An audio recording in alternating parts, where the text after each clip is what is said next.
जय शिवराय मित्रांनो.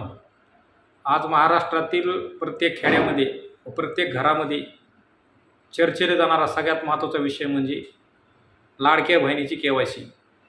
महाराष्ट्रातील महायुती सरकारने लाडक्या बहिणीला KYC करण्यासाठी सांगितलेलं आहे. KYC करण्यासाठी 2 महिन्याची कालावधी दिलेला आहे.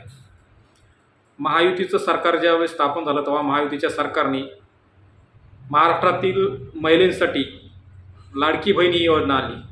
ज्यावेळेस त्यांनी लाडकी बहिणी योजना आणली त्यावेळेस त्यांनी कोणत्याही अटी त्यावेळेस ठेवल्या नव्हत्या. त्यामागचा एकमेव उद्देश होता की लाडक्या बहिणीचं मतं मिळवणे व त्या मताच्या जीवावर आपली सत्ता स्थापन करणे.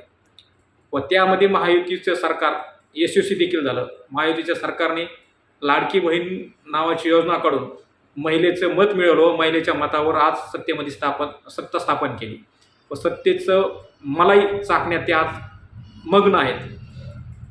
आज काल परवाच महाराष्ट्राचे उपमुख्यमंत्री व अर्थमंत्री माननीय अजितदादा पवार साहेब यांनी सांगितलं की तुम्हाला कोणत्याही परिस्थितीत लाडक्या बहिणीला KYC करावंच लागेल. हीच गोष्ट त्यांनी सत्ता येण्या अगोदर ज्यावेळेस निवडणुका घोषित झाल्या त्यावेळेस ह्या गोष्टी म्हणायला पाहिजे होत्या किंवा तुम्हाला ह्या अटी व शर्ती तुम्हाला असतील तरच तुम्हाला लाडक्या बहिणीचा योजनेचा फायदा किंवा लाभ घेता येईल.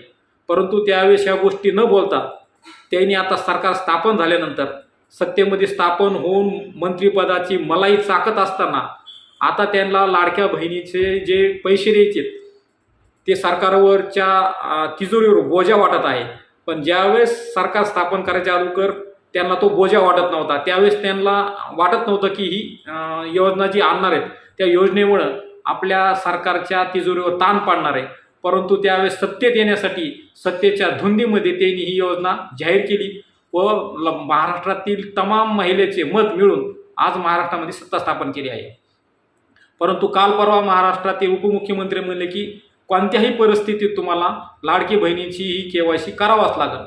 याच्या मागचं कारण की त्यांना आता सत्ता मिळालेली आहे. सत्ता मिळाल्यामुळे त्यांना आता लाडक्या बहिणीची किंवा महाराष्ट्रातील महिलांची आता आवश्यकता राहिलेली आहे.